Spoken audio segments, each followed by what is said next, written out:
Hej, osnovnošolc, prid k nam, da postaviš gimnazijski srednjošolc. Mi zate se bomo ful potrudili, pa ti 3 telovadnice ponudili.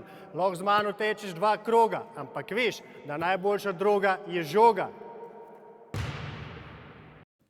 Gimnazijski program predvideva 3 ure pouka športne vzgoje na teden, v celem šolskem letu to pomeni 105 ur.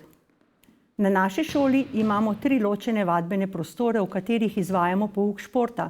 V vsakem od teh izvajamo različne športne vsebine po 10 tednov.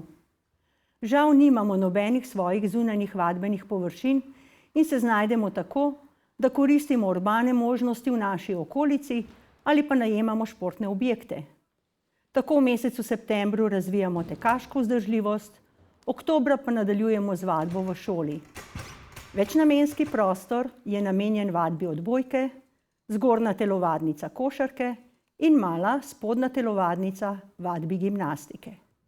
To so glavne vsebine, občasno pa vključujemo tudi nogomet, dvoranski minihokej, badminton, namizni tenis. Najprej spoznavamo tehniko posameznega športa, kasneje vključimo še taktiko, večinoma preko igre.